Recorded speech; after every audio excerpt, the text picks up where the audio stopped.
¿Qué harías si el hombre que juró amor eterno te dejara humillada y sola en el momento más importante, solo para que 5 años después tuvieras el poder de comprar no solo su ducado, sino su propia honra? Esa es la pregunta que resonaba como un eco amargo en los silencios de la corte de Madrid, un lugar donde el decoro era una máscara y la codicia, el verdadero rostro. Catalina de la Vega, una joven condesa de linaje ancestral pero bolsillos vacíos, jamás imaginó que esa cuestión, inicialmente una fantasía de desquite, se convertiría en la realidad más dulce y devastadora que probaría. Su historia no es de amor perdido, sino de justicia aplazada, una sinfonía de venganza tejida con hilos de oro y leyes, demostrando que la verdadera fuerza no reside en la sangre, sino en la inteligencia y el tesón para enfrentar al verdugo con sus propias herramientas. La ingrata memoria de aquel día, un sol de junio manchado de oprobio, era el combustible silencioso que impulsaba el retorno de la mujer que ya no temía a nadie, en el grandioso salón de baile real, el mismo que ahora se inundaba con el perfume de jazmines y la luz dorada de miles de velas, se gestó la vergüenza inicial. Era el día de su boda con el poderoso duque Rodrigo de Villahermosa, un hombre cuya presencia llenaba cualquier habitación y cuya mano significaba la salvación de la condesa de la Vega y el fin de las penurias financieras de su padre. La atmósfera era opresiva, el aire denso con la expectativa de una sociedad que observaba a la joven Catalina no por su belleza, sino como un activo en una transacción largamente esperada. El pesado encaje del velo, un símbolo de pureza y esperanza, ahora se sentía como una mortal soga alrededor de su cuello, apretando cada vez que miraba el rostro impasible de su prometido. El silencio expectante de los invitados, solo interrumpido por el murmullo contenido y el ceremonial arrastrar de telas finas, prefiguraba la tormenta que estaba por desatarse, una calma intensa antes de la anulación pública de su existencia social. Si esta historia de redención y justicia ya te está atrapando con su promesa de un regreso épico y una venganza justa, suscríbete ahora mismo, porque cada semana traemos relatos donde los oprimidos encuentran su voz y el amor verdadero triunfa sobre la mezquindad y la hipocresía social. Déjame en los comentarios, ¿desde qué país o ciudad nos acompañas? Tu apoyo incondicional hace posible seguir compartiendo estas historias de época que buscan tocar el alma y demostrar que la inteligencia femenina es el arma más formidable contra la injusticia.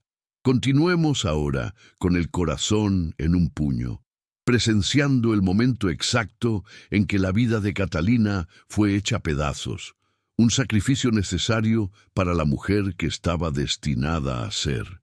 El notario, con su voz seca y monocorde, comenzó a leer las formalidades del contrato matrimonial, un documento que Catalina apenas había revisado, confiando ciegamente en la palabra de su padre y en la supuesta probidad del duque. En el momento en que se le preguntó al duque Rodrigo si aceptaba a Catalina como su esposa, un silencio más profundo que el abismo cayó sobre el salón.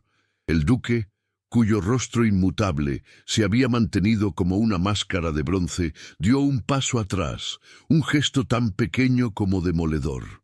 «No acepto», dijo, y la crudeza de su voz, desprovista de toda emoción, se grabó a fuego en la memoria de la condesa. Las deudas de la condesa de la Vega superan con creces su dote y su presunta honra, algo que descubrí apenas esta mañana. Una verdad forjada con veneno, pensó Catalina. Era una mentira burda, pero revestida de la autoridad de su palabra, la sentencia que la hundía en la vergüenza. El aire se volvió frío de repente, como si el invierno hubiera irrumpido en medio del verano, y el primer indicio de la fuerza latente de Catalina brilló en sus ojos. Ni una lágrima se atrevió a caer. el escándalo se desató con la furia de un maremoto. El marqués Gaspar, primo y cómplice de Rodrigo, se adelantó blandiendo documentos que, según afirmaba, exponían la deshonra financiera y moral de la familia de la Vega. El duque Rodrigo, el antagonista cruel y arrogante, miró a Catalina con una superioridad que le heló la sangre, disfrutando del espectáculo de su caída.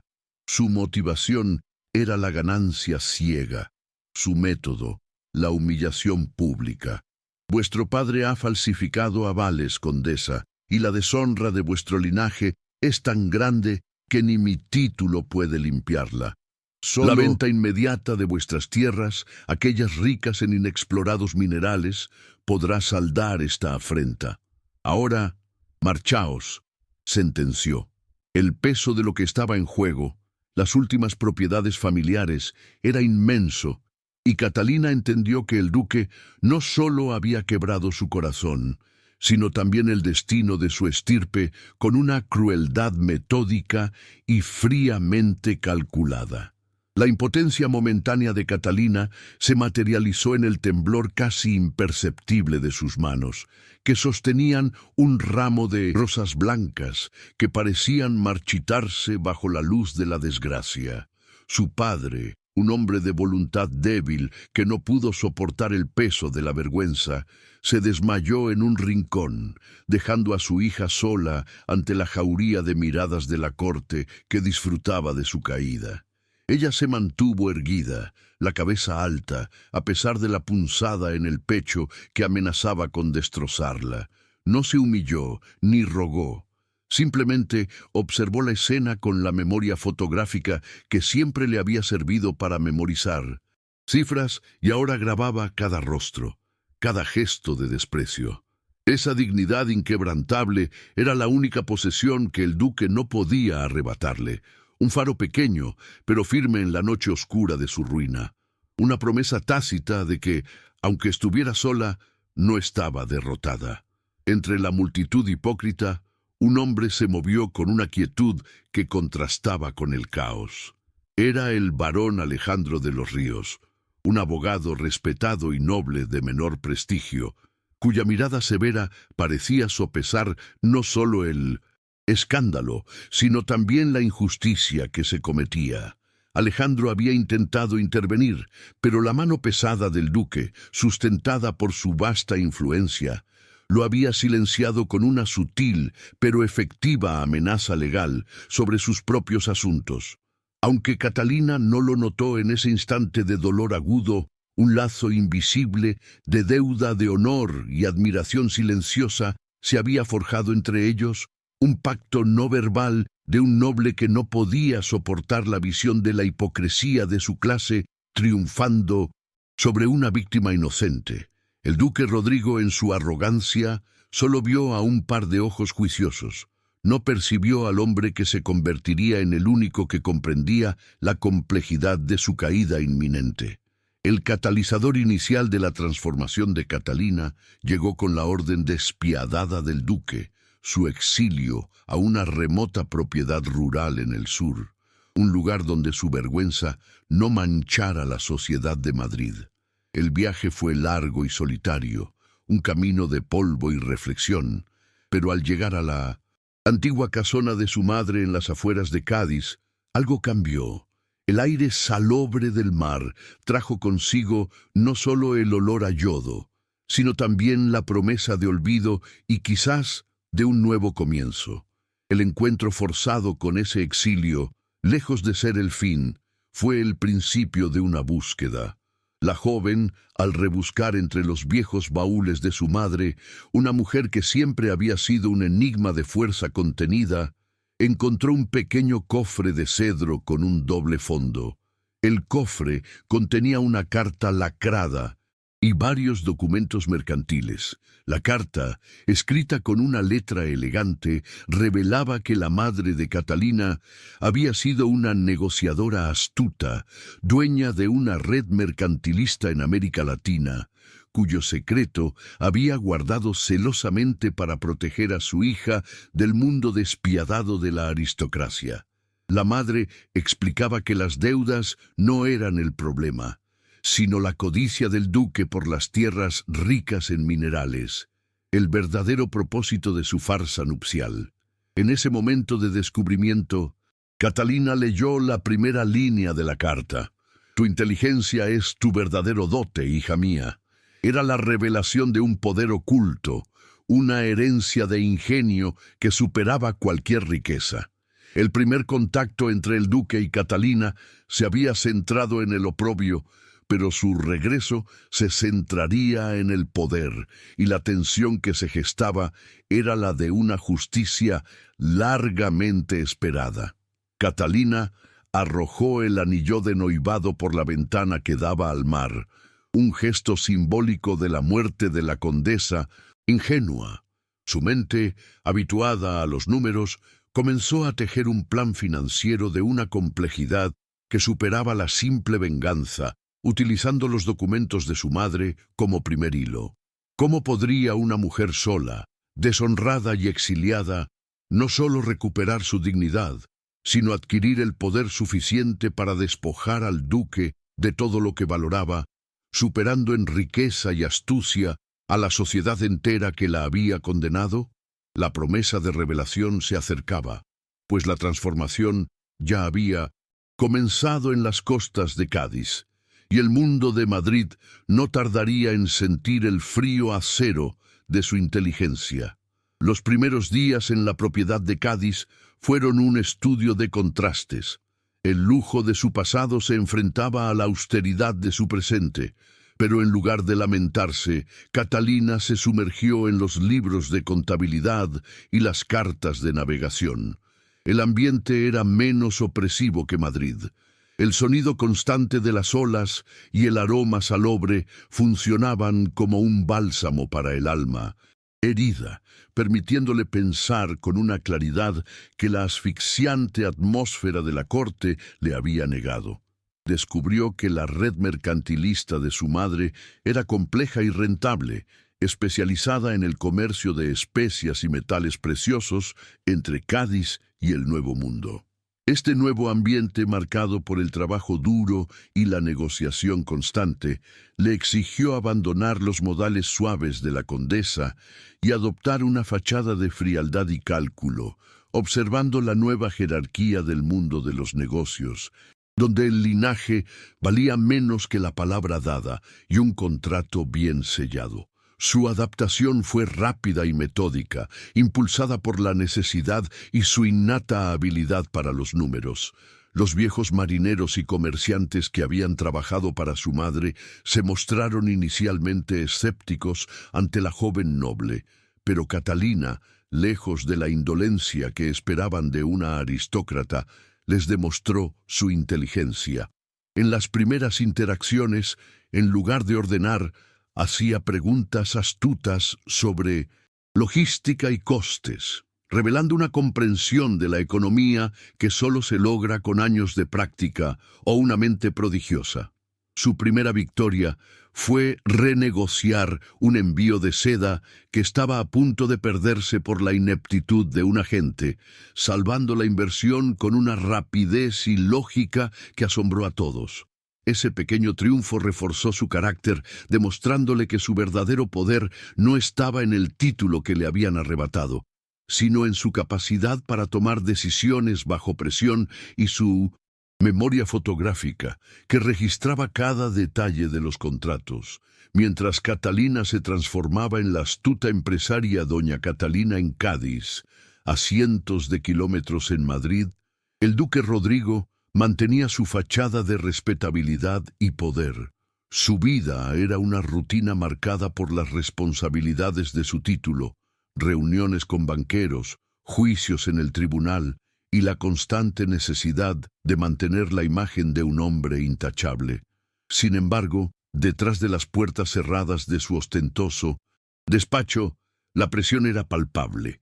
El peso de su poder era en realidad la carga de sus propias decisiones, pues secretamente había sucumbido al vicio del juego y las inversiones de alto riesgo, drenando su fortuna con una velocidad alarmante, una autodestrucción oculta tras el manto de la arrogancia. Su sentido de la honra se limitaba a las apariencias, mientras que su ética se había podrido por la ambición desmedida que lo había llevado a arruinar a Catalina y a los pequeños propietarios a Pis 200, quienes exigía juros abusivos. Un día, en una reunión del consejo, el duque demostró una justicia superficial al condenar a un noble por robar fondos de caridad, un acto que le valió los aplausos de la corte.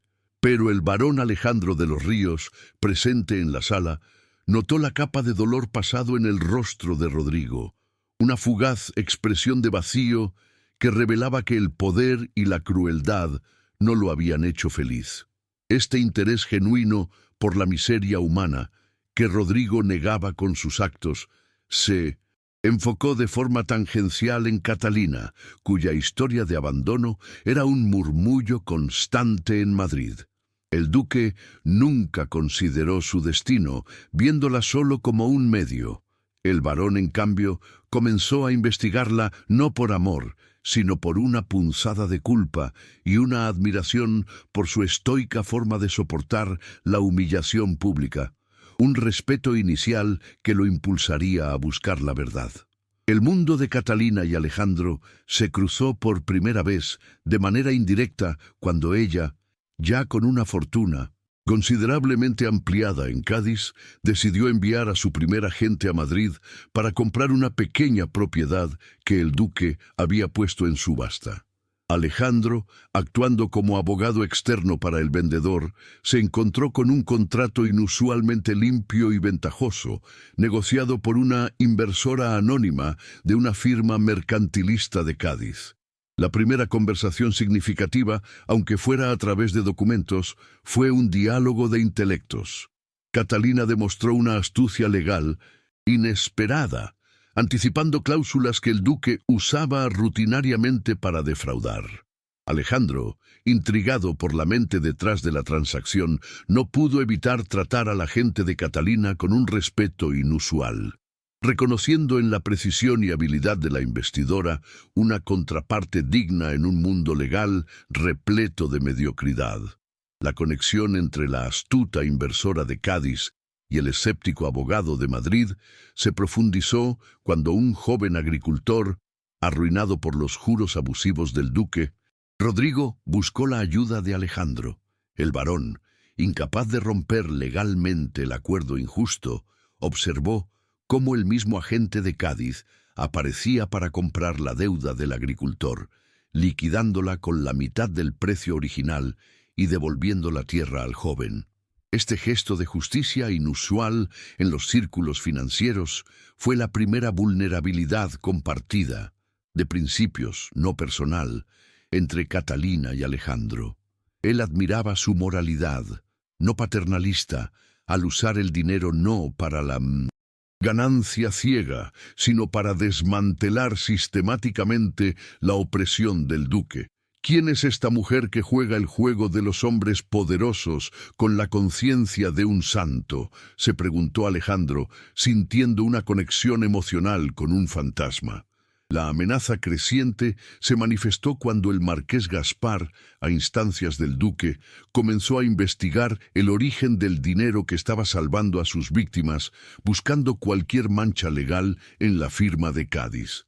Gaspar, con su crueldad habitual, orquestó una campaña de desprestigio en los círculos financieros, insinuando que la misteriosa inversora operaba con fondos ilegales de contrabando, intentando socavar la credibilidad de Catalina antes de su retorno. Aunque ella estaba lejos, el sistema injusto se reveló más cruel y omnipresente, intentando sofocar cualquier atisbo de justicia económica. Las calumnias eran un intento de humillarla de nuevo, de obligarla a retirarse del juego financiero antes de que su estrategia de justicia social pudiera hacer peligrar los cimientos del poder de Rodrigo. Catalina, al enterarse de la campaña de calumnias, enfrentó una pequeña pero significativa humillación en Cádiz, viendo cómo algunos puertos cerraban sus tratos, temiendo la influencia del duque. Su primera reacción fue de frustración, pero rápidamente se transformó en acción. En lugar de ceder, Ella contraatacó exponiendo públicamente, a través de panfletos anónimos distribuidos entre los comerciantes, las prácticas fraudulentas y la codicia insaciable del duque. El barón Alejandro leyó estos panfletos con una sonrisa tensa. Reconoció, en la fría lógica de la exposición, la misma inteligencia que había visto en los contratos de la inversora.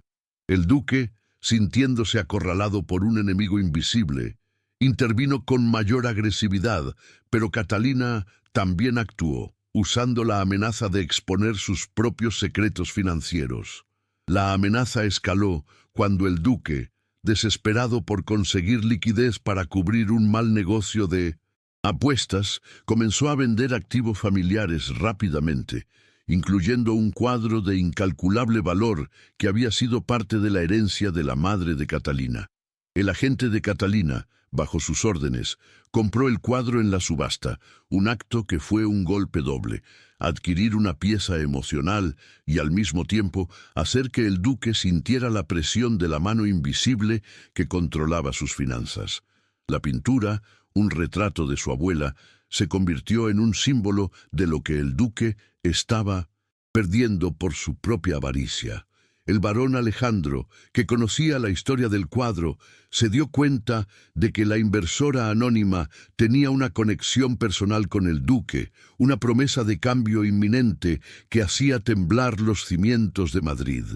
La revelación de información crucial sobre el pasado del duque y el vínculo con su propia familia ocurrió cuando el agente de Catalina, actuando bajo su dirección, entregó un documento a Alejandro. Era la prueba de la deuda de juego del duque que lo había obligado a actuar apresuradamente en el día de la boda. Este documento fue la primera pieza de la estrategia de Catalina para desmantelar la imagen pública de Rodrigo. El barón, al ver la firma temblorosa de Rodrigo en el papel, entendió la magnitud de la injusticia y la audacia de la inversora. La promesa de un cambio de poder era palpable, pues el plan de Catalina ya no era solo financiero, sino estratégico y legalmente devastador, y el barón se encontró involuntariamente en el centro de 1900. Esta tormenta de justicia. El barón Alejandro, al considerar las implicaciones legales del plan de la inversora y el peligro que corría al enfrentarse al duque, tomó una decisión crucial. Debía conocer a esta mujer. La tensión que sentía ya no era solo por la injusticia, sino por la profunda admiración que había desarrollado por su mente brillante. La condesa Catalina, ahora una formidable empresaria, se preparaba para regresar a Madrid, no como la condesa humillada, sino bajo una nueva identidad que le otorgaba el prestigio social que su dinero había comprado. Una misteriosa doña, rica y poderosa. La última escena en Cádiz la mostró mirando el mar. Había quemado la carta de divorcio que el duque le había enviado, y solo quedaba la brasa de una certeza. El regreso de Catalina a Madrid, bajo un nuevo y poderoso título de nobleza extranjera, el de una rica y soltera doña, fue el gancho emocional definitivo. Llevaba vestidos elegantes y austeros, menos llamativos que las joyas de 1900, la corte, pero que transmitían un poder silencioso e innegable.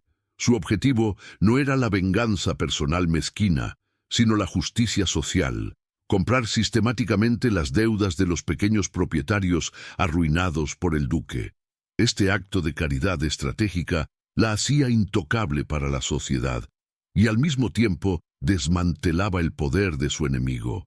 La tensión era máxima, pues el duque, ignorante de la identidad de su nuevo némesis, estaba a punto de ser forzado a buscar a la misteriosa y rica investidora para un préstamo que salvaría su ya tambaleante fortuna, un encuentro que sellaría su destino. Catalina se instaló en una mansión austera en el barrio noble, un lugar que contrastaba con el palacio del duque, pero que exudaba una elegancia sobria, mostrando que su riqueza era sólida, no ostentosa. Su fama como inversora era ya un murmullo respetuoso en los salones. El duque Rodrigo, por su parte, había agotado todas sus opciones de crédito debido a sus arriesgadas apuestas y a la mano invisible que parecía sabotear todos sus negocios. Su arrogancia de clase le impedía ver la verdad. La mujer que había humillado estaba de regreso, y ahora era el juez de su propia ruina. La sociedad, por su parte, observaba con fascinación el drama entre el duque, cada vez más nervioso, y la misteriosa y poderosa doña. El barón Alejandro recibió una invitación anónima para cenar con la misteriosa inversora. La nota, redactada con una caligrafía que le resultaba familiar de un tiempo lejano y doloroso, terminaba con una frase enigmática: «Es hora de que los honrados se sienten a la mesa de los justos». Alejandro sabía que debía ir, no solo por su propia seguridad legal, sino porque su corazón, endurecido por años de desilusión, latía con la promesa de una verdad. ¿Quién era realmente esta mujer y qué precio estaba dispuesta a pagar por la justicia? La respuesta a esa pregunta se revelaría al día siguiente, en un encuentro que cambiaría para siempre el destino del ducado de Mindonientes, Villahermosa y el suyo propio. La escalada del antagonista comenzó con un golpe bajo calculado. El duque Rodrigo, sintiendo la presión financiera de la inversora invisible y la vergüenza de tener que vender activos familiares, decidió tomar una acción desesperada: acusar al padre enfermo de Catalina, quien se recuperaba lentamente en la propiedad de Cádiz, de un fraude fiscal menor que él mismo había orquestado años atrás. El plan vil era doble: forzar a Catalina a regresar y, al mismo tiempo, debilitarla emocionalmente a través de su única conexión familiar. El marqués Gaspar ejecutó el plan con fría precisión, fabricando evidencias que, aunque falsas, eran difíciles de refutar en el corrupto tribunal de la época, demostrando que el duque no dudaría en usar a la ley como arma letal para proteger su posición y su orgullo herido. La noticia del encarcelamiento de su padre, aunque temporal y bajo fianza, golpeó a Catalina como un puñal helado, devolviéndole de golpe la sensación de impotencia que creía haber superado. A pesar de todo, su padre era un hombre anciano y débil, y la crueldad del duque alcanzó un punto insoportable, demostrando que su sed de venganza y poder no conocía límites de decencia. La evidencia, aunque fabricada, fue presentada ante el tribunal, y varias figuras de la corte, temiendo la ira del duque, actuaron como testigos de la supuesta traición fiscal, agravando la humillación de la familia de la Vega. Catalina, ahora doña de una fortuna inmensa, no podía creer que el linaje de la Vega pudiera ser arruinado de nuevo, esta vez por una injusticia aún más burda y vengativa, diseñada para despojarla de toda la riqueza que había construido. En medio de su desesperación y la reflexión sobre la injusticia del mundo, Catalina entendió que el problema no era su dinero, sino la ley, un sistema que el duque manipulaba a su antojo. El ducado de Villahermosa es más que tierras, es influencia y control legal, se dijo con la voz apenas un murmullo. En ese instante, una figura inesperada irrumpió en su aislamiento. El barón Alejandro de los Ríos, quien había aceptado la invitación anónima de hacía días y había llegado a su mansión bajo el pretexto de discutir un caso de arbitraje. Alejandro la encontró en su peor momento, no llorando, sino con la mirada perdida en un mapa del ducado, la expresión de una estratega temporalmente derrotada. Antes de continuar con esta increíble historia de Catalina, la condesa de la Vega y el barón Alejandro de los Ríos, quiero hablar un instante contigo. Esta es una de esas narraciones que te harán emocionarte, suspirar y tal vez hasta derramar lágrimas por el triunfo de la justicia sobre la mezquindad. Acompáñame hasta el final de esta jornada, porque cada giro, cada sacrificio y cada gesto de amor, lealtad e inteligencia merecen ser vividos contigo.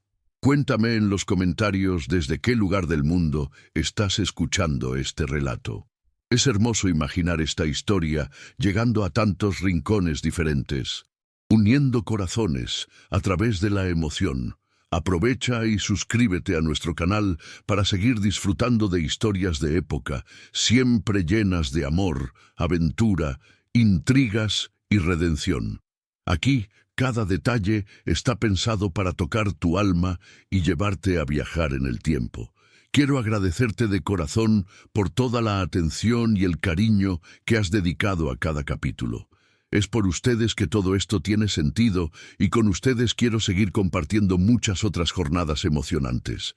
En medio de su desesperación y la reflexión sobre la injusticia del mundo, Catalina entendió que el problema no era su dinero, sino la ley, un sistema que el duque manipulaba a su antojo.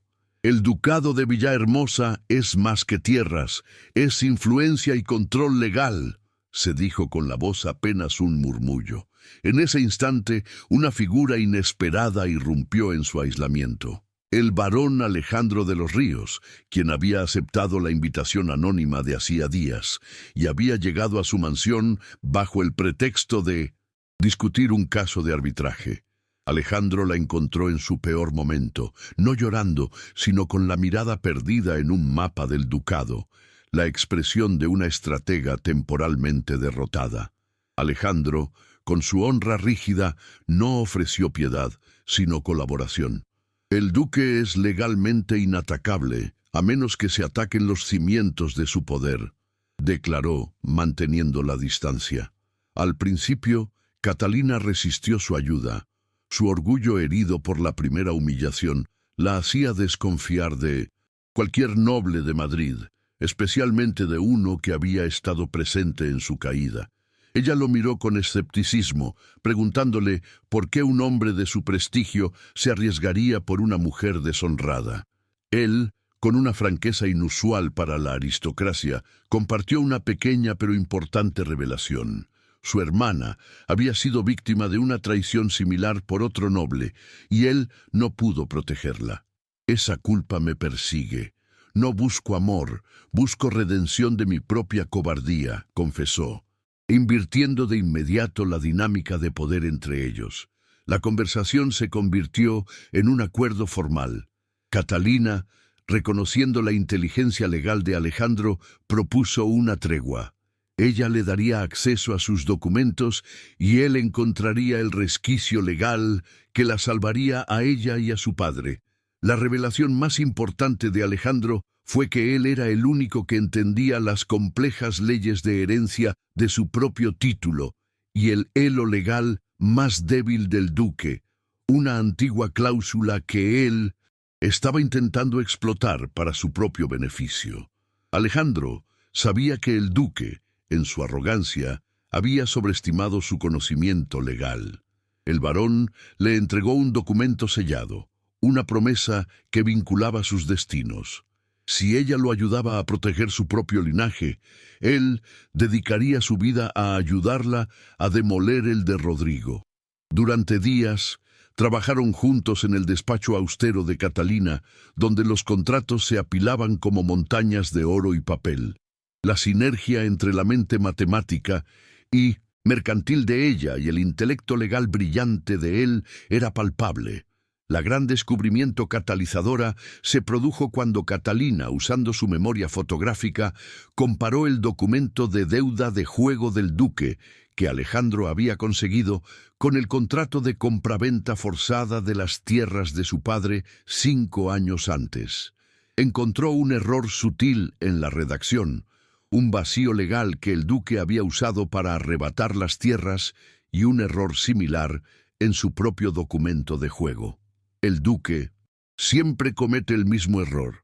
Subestima la letra pequeña, exclamó ella, la voz temblando de excitación. Esta información fue la que cambió todo. El documento legal en manos de Catalina no solo probaba la falsificación, sino que le otorgaba una vía de acción. El mismo artificio legal que el duque usó para robar podía ser usado para la ejecución de su ruina financiera. Catalina se dio cuenta de que el camino a la justicia no era el tribunal, sino el mercado de valores y los contratos de deuda. Ella no necesitaba solo recuperar su dinero. Necesitaba adquirir el instrumento legal que el duque valoraba más que su vida, su título. En su mente, una imagen clara se formó: forzarlo a entregar el ducado, el símbolo de su opresión. La protagonista, al mirar el documento que condenaba al duque con sus propias reglas, tomó una decisión crucial e irreversible. Actuaría, y no solo reaccionaría. Su rostro, antes marcado por la tristeza, se endureció con una determinación fría. No había lugar la misericordia o la debilidad. En ese instante, doña Catalina dejó de ser una víctima o una empresaria. Se convirtió en una agente de justicia. Ella le entregó a Alejandro el plan completo, no solo para salvar a su padre y recuperar sus tierras, sino para adquirir el ducado a través de una deuda legalmente inatacable, usando la fortuna de Cádiz como garantía. La decisión crucial fue comunicada a Alejandro con una calma que lo asustó más que cualquier grito. El duque cree que solo puede haber venganza en el corazón. Yo le demostraré que también puede haber en la contabilidad, dijo Catalina, su mirada de acero fija en el varón. Es hora de firmar la ruina de Rodrigo. La transición de víctima a agente se había completado y la antigua condesa estaba lista para convertirse en la juez de su verdugo, usando la misma frialdad que él había usado para condenarla. La estrategia de Catalina se convirtió en un asedio financiero. En las semanas siguientes, su agente, bajo su dirección, adquirió sigilosamente todas las deudas de alto riesgo del duque, usando las falsas alarmas creadas por Rodrigo sobre la inversora anónima como cobertura. El duque, desesperado por un gran préstamo para cubrir sus pérdidas en el juego, buscó a la misteriosa doña, sin saber que cada paso que daba lo acercaba a la ejecución de su propia sentencia. La ironía era deliciosa.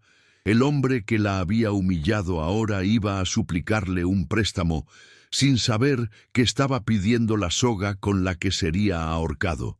La tensión romántica comenzó a tejerse entre Catalina y Alejandro en las largas noches de trabajo, rodeados de leyes, mapas y contratos.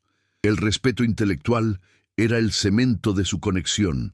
Una tarde, al discutir el punto débil del duque, sus manos se tocaron sobre un documento antiguo, un roce eléctrico que los obligó a levantar la mirada. Sus ojos se encontraron, y por un instante fugaz, el brillo de la pasión superó la oscuridad de la venganza. Era un reconocimiento de sentimientos, un calor que prometía sanar las heridas de ambos. Alejandro, sin embargo, se retiró rápidamente, sabiendo que la misión de justicia era sagrada y que cualquier distracción podría ser fatal. Un compromiso no verbal de que la pasión debía esperar a que la honra fuera restaurada. El duque, en su arrogancia, subestimó el peligro al que se enfrentaba.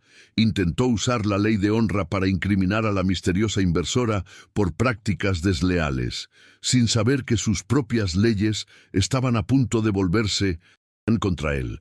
Su miedo era visible en las reuniones sociales. Su rostro, antes imperturbable, ahora se mostraba surcado por la ansiedad. El barón Alejandro, actuando como el aliado secreto de Catalina, desmanteló cada acusación del duque en el tribunal, no directamente, sino con preguntas capciosas que hacían ver al duque como un paranoico, protegiendo así el plan de Catalina y revelando una lealtad silenciosa y poderosa hacia ella. El plan de Catalina se hizo aún más audaz. No solo ejecutaría la deuda en dinero, sino que usaría una cláusula de incumplimiento de contrato que el mismo duque había escrito para transferir su título de nobleza como garantía de pago. Ella le reveló el plan a Alejandro. El duque sería forzado a firmar la transferencia en un evento público, el mismo salón donde ella fue humillada. El barón, inicialmente sorprendido por la audacia, se maravilló de su estrategia. No solo es venganza, Es la reforma social utilizando sus propias herramientas, dijo Alejandro, viendo que ella usaba el poder para el bien mayor. El punto de virada definitivo ocurrió cuando el duque Rodrigo, en una reunión de negocios con el supuesto agente de Catalina, Alejandro, actuando como intermediario, se burló de la falta de poder de las mujeres en finanzas, sin saber que Catalina lo observaba desde una galería secreta. Ella, con su nuevo título, le envió una nota que era, en realidad, un contrato firmado de una de sus propiedades más importantes que ella acababa de adquirir en 1200, secreto. Y en aquel momento, Catalina comprendió que no había más espacio para lágrimas, solamente para justicia. El duque estaba a punto de descubrir que la mujer que había despreciado se había convertido en el dueño de su destino. Catalina, con su plan listo para ser ejecutado en el gran baile de la condesa de Montijo, se encontró con Alejandro para los últimos detalles. Él intentó disuadirla de la confrontación pública, temiendo por su seguridad, pero ella se mantuvo firme. Si me humilló frente a la corte, la justicia debe ser vista por la corte, declaró. El riesgo era inmenso, pero la satisfacción de la justicia era el único motor que la movía. El varón, al ver su determinación, se rindió a su voluntad y le entregó un pequeño documento que protegía a Catalina legalmente, sin importar el resultado de la confrontación, un gesto de entrega total a la causa.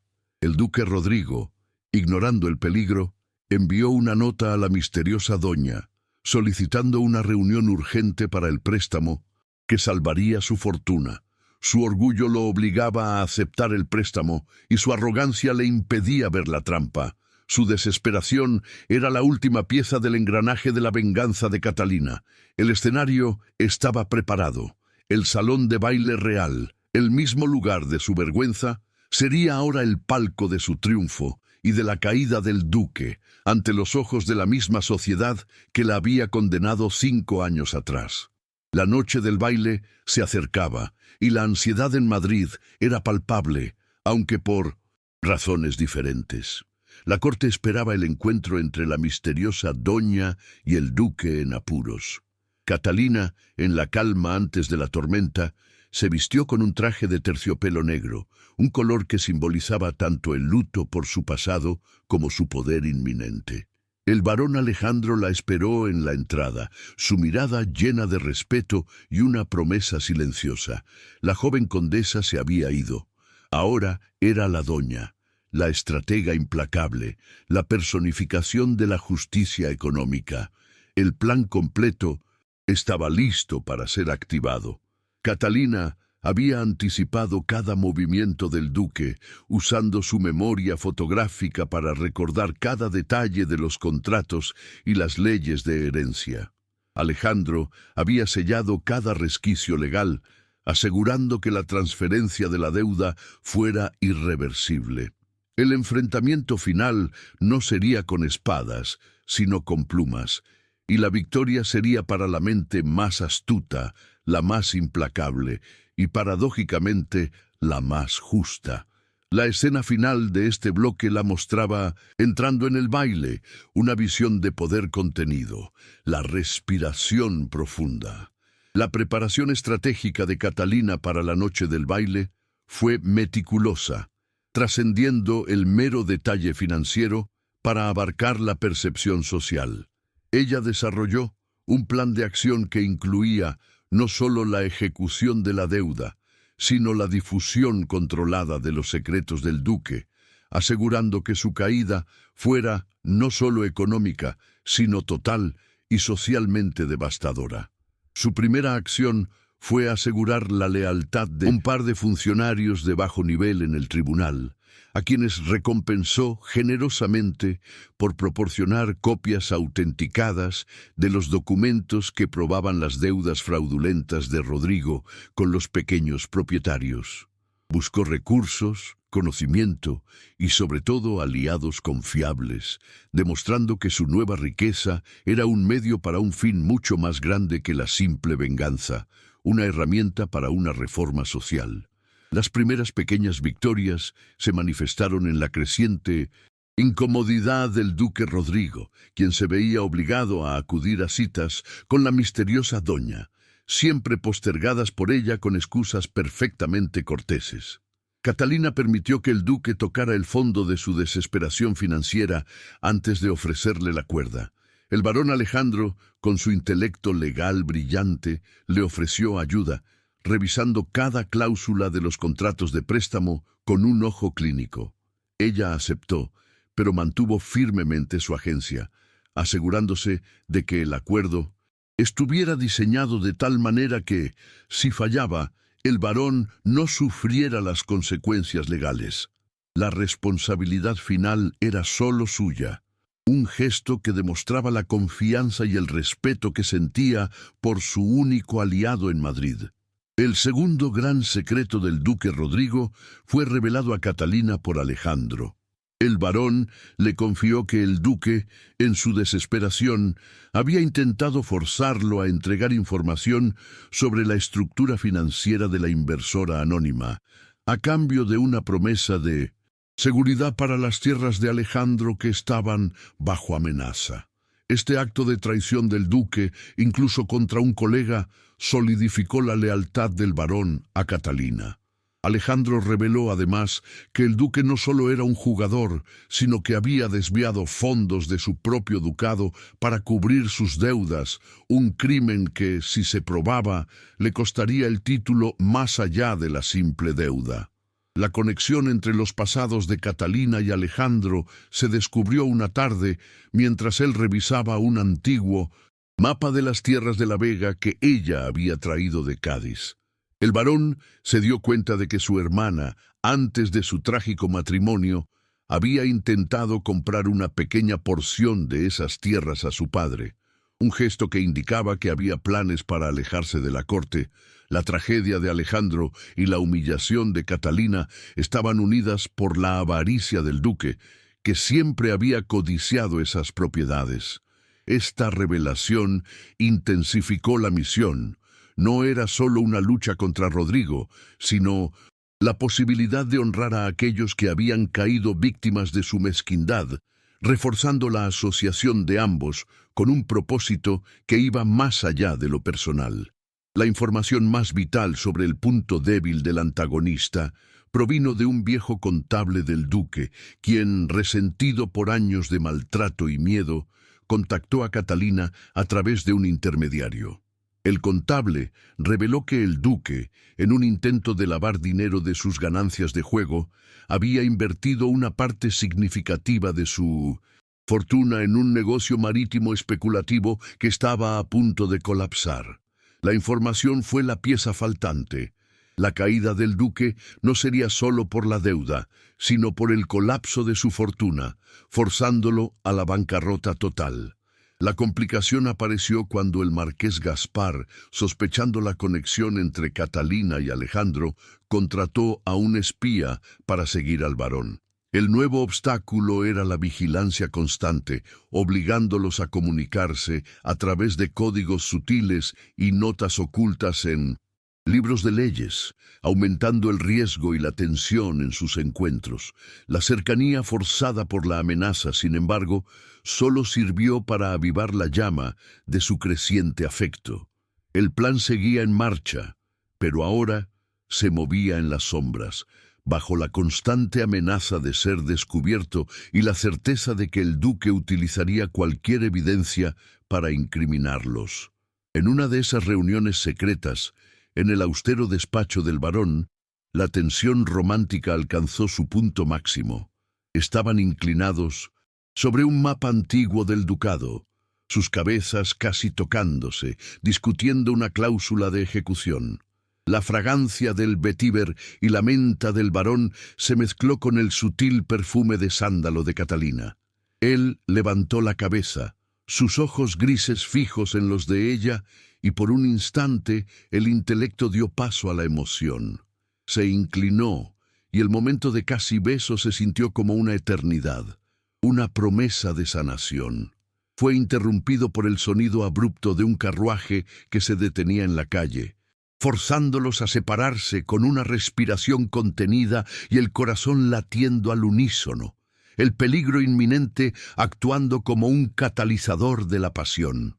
El momento de la declaración no verbal ocurrió poco después, cuando Alejandro se dio cuenta de que el espía de Gaspar los estaba observando desde una ventana cercana. Sin decir una palabra, se movió con presteza y se colocó entre Catalina y la ventana, su cuerpo actuando como un escudo protector, un gesto de protección mutua que hablaba más fuerte que cualquier palabra de amor. Ella entendió el riesgo que él estaba tomando por ella, y en sus ojos vio el reflejo de un hombre que había elegido su causa. Él la protegió sin infantilizarla, reconociendo su fuerza, pero demostrando que, a pesar de su poder, ella no estaba sola en esa lucha contra el mal. Los sentimientos se reconocieron, aunque internamente y sin verbalizar. Catalina sintió una calidez desconocida. El varón, con su honra inquebrantable, representaba todo lo que el duque Rodrigo no era: lealtad, inteligencia y una bondad silenciosa. El varón, por su parte, admiraba la fría inteligencia de Catalina, la única mujer que lo veía como un igual y no como un noble con un título. El conflicto interno, sin embargo, era real. El amor amenazaba con distraerlos de la misión de justicia, y ambos sabían que la integridad de su propósito debía ser la prioridad, estableciendo un pacto tácito de posponer la emoción hasta que el duque cayera. El primer embate público con el antagonista se produjo en la ópera, un lugar de reunión de la alta sociedad. El duque, buscando desesperadamente dinero, intentó coquetear públicamente con Catalina sin saber quién era ella, ofreciéndole un negocio que era una velada trampa. Catalina demostró su nueva posición de fuerza. Lo rechazó con una cortesía tan glacial que lo dejó humillado frente a sus pares, refiriéndose a su reputación de deudas con una sutileza devastadora. Ella no alzó la voz, pero sus palabras, lógicas y cortantes, actuaron como cuchillos. El duque, en un intento de contraataque, insinuó que la fortuna de Catalina era de dudoso origen, intentando desacreditarla ante un banquero influyente. El contraataque falló parcialmente. Catalina, anticipándose, había distribuido previamente copias de los contratos limpios de su madre, probando el origen legal de su riqueza. Los testigos comenzaron a cuestionar la versión del duque, cuyo nerviosismo se hacía cada vez más visible. El marqués Gaspar tuvo que intervenir para salvar la imagen de su primo, pero la semilla de la duda estaba sembrada en la corte. La intachable reputación del duque se estaba desmoronando bajo la presión de una mujer que jugaba mejor que él. El barón Alejandro se encontró con el duque en privado. Rodrigo le ofreció la seguridad de su propio título y tierras si traicionaba a Catalina, proporcionando información que pudiera arruinarla. El barón, en un momento de entrega total a su conciencia, se negó rotundamente. «Mi honra vale más que cualquier título, duque, y mi lealtad es para la justicia, no para la conveniencia», declaró. Esta elección fue crucial, marcando su compromiso definitivo con Catalina, incluso si eso significaba perder todo su estatus y pertenencias. Él la había elegido a ella y a la verdad por encima de sí mismo, solidificando su papel como un socio igualitario, no solo un protector. Catalina usó la negativa de Alejandro como una evidencia de su lealtad, incorporándola a su plan. El duque, al intentar la traición, había violado una cláusula tácita de buena fe, lo que le permitiría ejecutar la deuda con mayor severidad.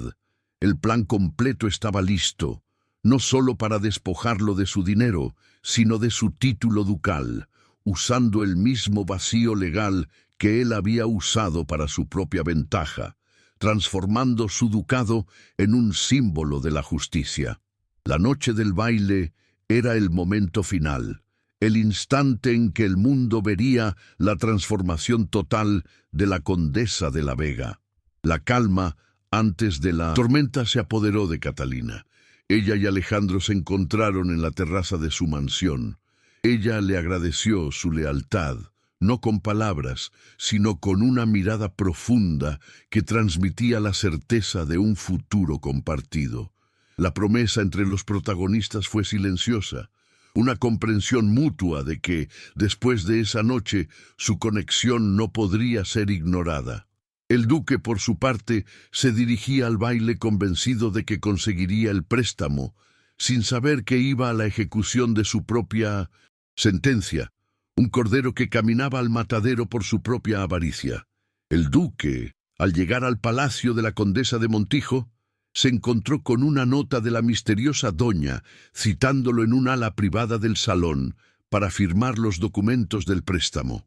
La nota le aseguraba que el dinero era suyo, pero le advertía que las condiciones serían exigentes.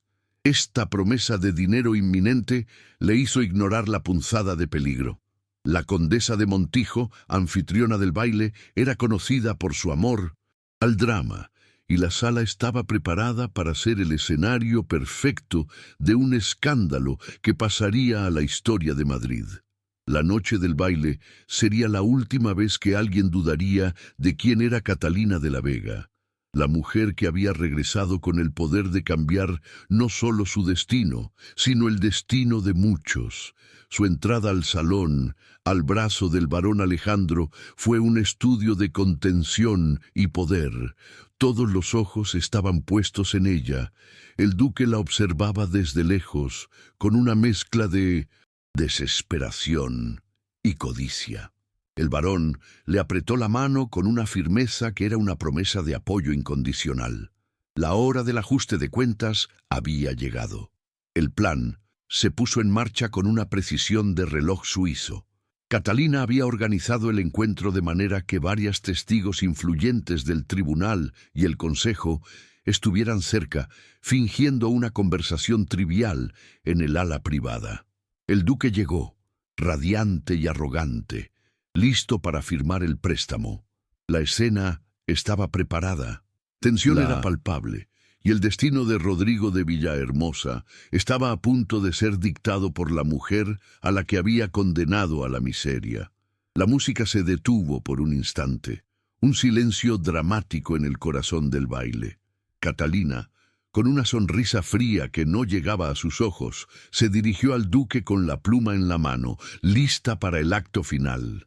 El duque, impaciente por el dinero, no leyó la letra pequeña del contrato de préstamo.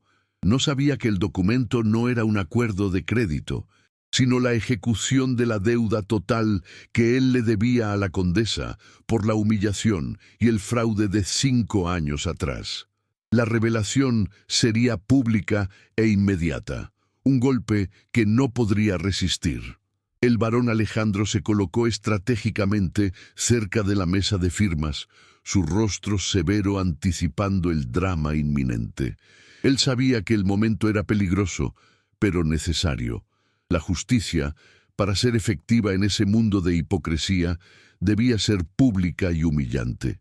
Catalina deslizó el documento hacia el duque, indicándole el lugar de la firma con un gesto frío.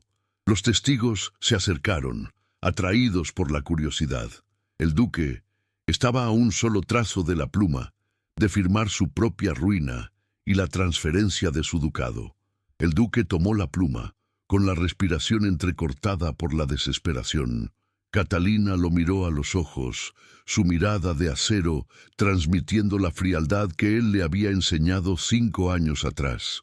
Ella no era una mujer que buscaba piedad, era la encarnación de la justicia que él había negado.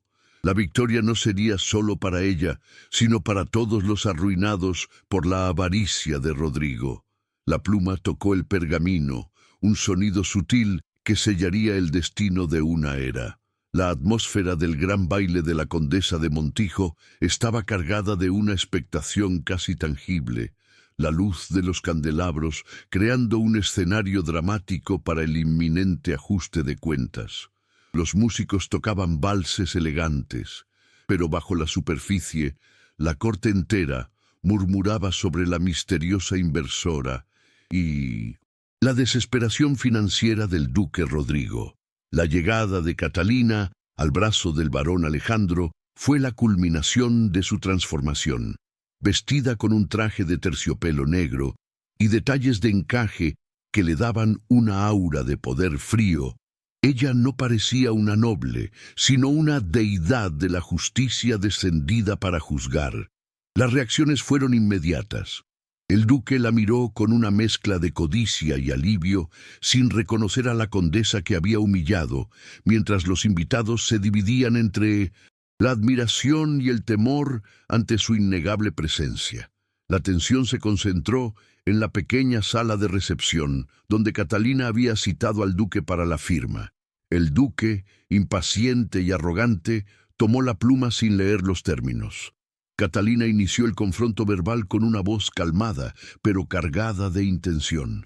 «Vuestra Excelencia está a punto de asegurar su futuro financiero», dijo, sin un ápice de emoción. «Pero permítame recordarles a estos testigos, señores, que hace 5 años el duque Rodrigo utilizó una cláusula de incumplimiento similar para despojar a mi familia de sus tierras, alegando una deshonra que él mismo orquestó.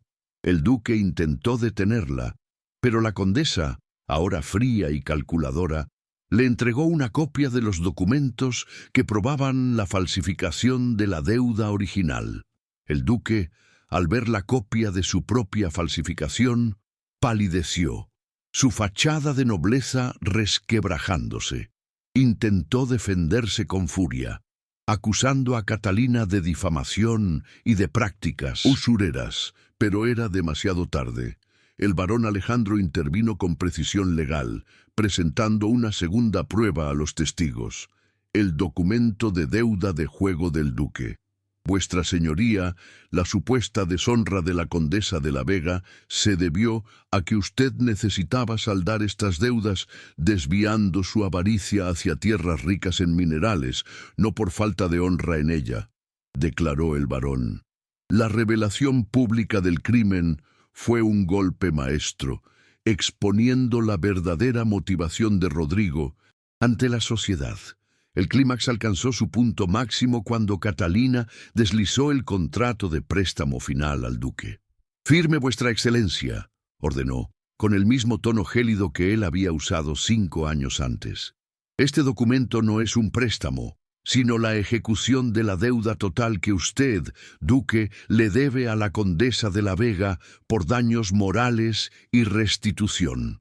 La letra pequeña, la misma que usted escribió, transfiere su ducado, sus tierras y su título a mi nombre como pago». El duque, en un pánico ciego, vio que había firmado no un crédito, sino la sentencia de su ruina, pues la cláusula de incumplimiento era legalmente inatacable gracias a la astucia de Alejandro. La consecuencia inmediata fue devastadora. El duque intentó romper el documento, pero Alejandro se adelantó y lo aseguró. El notario, que Catalina había puesto allí, leyó en voz alta la transferencia del título ducal. El duque, despojado de su riqueza y su estatus, cayó de rodillas, el rostro desfigurado por la derrota. Imploró, suplicó a Catalina por piedad, un espectáculo grotesco de un hombre que nunca había conocido la humildad. Ella lo miró con ojos vacíos, una demostración de justicia implacable. «La piedad es un lujo que Vuestra Excelencia se ha negado a pagar». La escena fue un huracán de justicia. Catalina demostró la misericordia estratégica. Le permitió conservar una pequeña propiedad lejana para su sustento, pero la riqueza, el título y la influencia fueron incautados. El duque, arruinado y humillado, fue forzado a salir del salón. El barón Alejandro, en un gesto público que costaría su reputación, apoyó a Catalina, poniendo su mano en la espalda de ella, eligiéndola a ella y a la verdad por encima de su propia conveniencia y estatus. Las testigos reaccionaron con un silencio atónito, seguido por un murmullo de shock, y, finalmente, un aplauso contenido que reconocía la audacia y la justicia del acto. La sociedad de Madrid había presenciado la caída de un tirano y el ascenso de una nueva figura de poder, una mujer que había usado las reglas de la opresión para imponer la justicia. La vergüenza que una vez cubrió a Catalina ahora se había transferido al duque, un castigo proporcional a sus crímenes. En el centro del salón, mientras la música se reanudaba tímidamente, Catalina y Alejandro se miraron. Ya no había necesidad de palabras, solo la necesidad de un gesto que cimentara su unión. Alejandro se acercó y por primera vez tomó su rostro entre sus manos. «Mi corazón, honra son tuyos, Catalina», susurró, sellando su compromiso. Este fue el primer gesto público de unión, un desafío abierto a una sociedad que esperaba que ella se casara por conveniencia, pero que demostró que el amor había surgido de la lealtad y el intelecto compartido. El duque, en un último y desesperado acto, intentó acusar a Catalina de conspiración. El barón Alejandro, anticipándose, presentó documentos al consejo que probaban que el duque había desviado fondos del ducado, un acto de malversación que confirmaba su deshonra y la legalidad de la transferencia. Este último obstáculo fue superado juntos, sellando el destino del duque más allá de cualquier posible recurso. El duque fue escoltado fuera del baile, su figura disminuida por la derrota. Las consecuencias inmediatas se establecieron. Catalina era ahora la dueña del ducado de Villahermosa, no solo por derecho de riqueza, sino por derecho de ley. La promesa de un cambio mayor estaba en el aire. Ella no quería el ducado por el título, sino por la plataforma social que le permitía reformar el sistema que la había arruinado. La transición para la resolución estaba lista, y el enfoque pasaba de la venganza personal a la justicia social. El barón Alejandro, ahora abiertamente el socio de Catalina, no solo en el amor, sino en la estrategia, se mantuvo a su lado, demostrando a la corte que su elección era firme e irreversible. El barón había encontrado la redención de su culpa en la protección y alianza con Catalina, y ella había encontrado un socio igualitario en su fuerza. La pareja, al salir del salón de baile, se detuvo ante la multitud. Catalina se dirigió a los presentes, no con arrogancia, sino con una voz firme y clara. Donde hubo fraude, habrá restitución. El ducado de Villahermosa servirá ahora a la justicia. La multitud, hipócrita pero impresionada, no pudo hacer más que inclinarse ante su nuevo poder moral y económico. El barón y Catalina se retiraron a su mansión, dejando atrás el caos del baile. Se abrazaron en el silencio de su estudio, rodeados de los contratos que habían sellado su victoria. Pero la verdadera victoria no estaba en la caída de Rodrigo, sino en lo que Catalina construiría después. El legado de esperanza que surgiría de la ceniza de la vergüenza. El futuro, ahora libre del fantasma del duque, les prometía la paz y la oportunidad de un amor nacido de la batalla. La última imagen de este bloque fue Catalina mirando un retrato de su madre, su rostro reflejando una paz que no había conocido en años. Su venganza había sido completada, pero su misión, la de establecer la justicia, apenas comenzaba. La historia de la condesa abandonada había terminado. Comenzaba la historia de doña Catalina, la reformadora. Las consecuencias de la caída del duque Rodrigo de Villahermosa se consolidaron con una rapidez asombrosa, dejando a la sociedad de Madrid en un estado de shock y reconfiguración. El destino final del antagonista fue específico y satisfactorio. No solo perdió el ducado y toda su fortuna en manos de Catalina, sino que fue públicamente despojado de su título en una sesión extraordinaria del Consejo, debido a las evidencias de fraude y malversación de fondos proporcionadas por Alejandro. Sin dinero, ni apoyo social. El otrora poderoso duque fue obligado a abandonar Madrid en desgracia, encontrando su único empleo posible como un escriturario mal pagado en el puerto de Cádiz. Una humillación poética para el hombre que había usado el comercio para su avaricia. Las mudanzas sociales y económicas fueron inmediatas. El reconocimiento público de Catalina fue total. La corona, impresionada por su riqueza y su impecable sentido de la justicia, respaldado por la legalidad estricta de Alejandro, la reconoció no solo como la nueva dueña del ducado de Villahermosa, sino como una figura de integridad.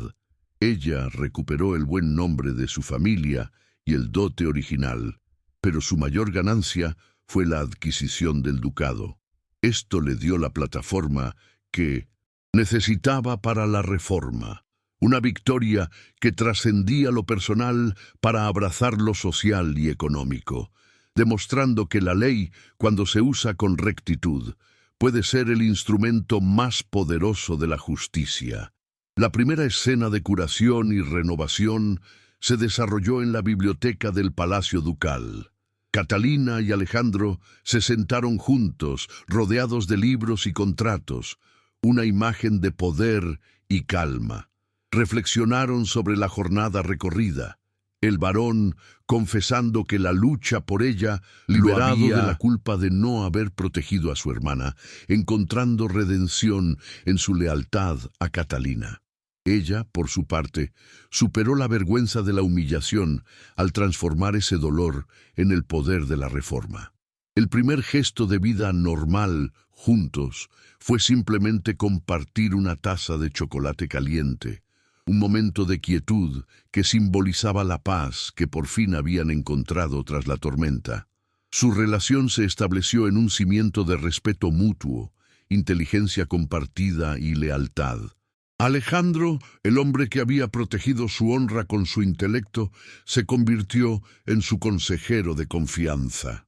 Catalina, la mujer de negocios implacable, le mostró una suavidad que solo él conocía. Juntos, planearon el futuro del ducado, no como una posesión aristocrática, sino como una fuerza para el cambio.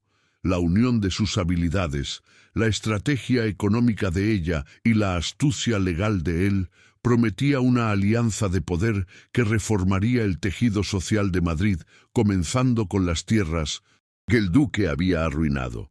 Catalina usó su nuevo poder con una visión que impactó a los vulnerables.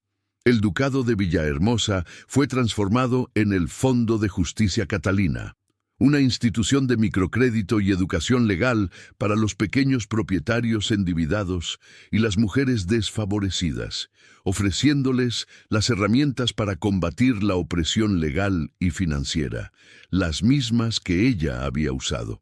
Este legado de reforma fue su verdadera corona, mostrando que la riqueza debe servir a un propósito más alto que la ostentación o la venganza, una lección para toda la nobleza española. Los personajes secundarios, como los pequeños propietarios arruinados y el padre de Catalina, se beneficiaron enormemente. Las tierras fueron devueltas, las deudas canceladas y la comunidad transformada por la implementación de leyes de crédito justo. El antiguo palacio del duque se convirtió en la sede de la cooperativa y una escuela para las hijas de los campesinos, un lugar donde la educación era la nueva moneda de cambio. La imagen del duque, antes sinónimo de poder, se convirtió en una advertencia moral, y el nombre de Catalina en un símbolo de esperanza y rectitud inquebrantable. Se produjo una elipsis temporal de varios meses. Catalina y Alejandro, ahora prometidos, estaban de pie en el balcón del antiguo palacio del duque, observando el patio que ahora era un bullicioso centro de aprendizaje. Ella le ofreció el ducado para que lo gobernara con la justicia que él siempre había defendido, pero él se negó, afirmando que quería ser su socio igualitario, no su administrador, un reconocimiento de su propia fuerza. El contraste con el Balón Real, donde la humillación comenzó, era impactante. Ahora, El futuro se dibujaba con la promesa de una asociación basada en el amor, el respeto y la igualdad. La continuidad estaba clara. Su futuro conjunto no era solo el matrimonio, sino la perpetuación del Fondo de Justicia Catalina. Una escena de gran calidez los mostró discutiendo el diseño de una nueva ala para el centro de educación, su relación madura y enfocada en el bien común. El retorno visual al balcón, un lugar que antes simbolizaba el poder solitario del duque, ahora mostraba a dos personas unidas por un propósito común y una visión de un mundo más justo. El cierre fue un momento íntimo pero significativo. Alejandro tomó el rostro de Catalina con ambas manos, mirando sus ojos ahora llenos de paz. Le recordó el día de su humillación y ella asintió. Él la besó suavemente en la frente, un gesto de profunda ternura y respeto. Si has acompañado la historia de Catalina, la condesa de la Vega, y del barón Alejandro de los Ríos hasta el final, dime cuál fue el momento más emocionante para ti. ¿La humillación, la transformación o el triunfo final? Escríbelo en los comentarios porque tu voz da sentido a cada capítulo. Aprovecha para suscribirte a nuestro canal y seguir disfrutando de romances de época llenos de amor, drama y emoción. Gracias de corazón por haber vivido esta travesía conmigo. Muy pronto volveremos con una nueva historia que tocará tu alma. El legado de Catalina de la Vega fue el triunfo de la inteligencia femenina sobre la fuerza bruta de la opresión. La justicia económica que estableció perduraría, cambiando las leyes de deuda en Madrid y asegurando que la honra de un hombre no pudiera ser arruinada por la avaricia de otro. Su historia se convirtió en una leyenda de la corte, una advertencia de que la verdadera nobleza no reside en la sangre o el título, sino en el carácter y la rectitud moral, una fuente de inspiración para las mujeres de la época. Catalina, con una sonrisa serena, miró el vasto ducado que ahora gobernaba. A su lado, Alejandro asintió, su futuro entrelazado. Ella pronunció la frase que cerraba el círculo de su destino. Donde hubo vergüenza, ahora hay esperanza. Donde hubo deuda, ahora hay justicia. La condesa que había regresado para ser la jueza de su verdugo, había encontrado no solo la venganza, sino también un amor duradero y una forma de reformar el mundo, dejando un legado que brillaría más que cualquier título nobiliario.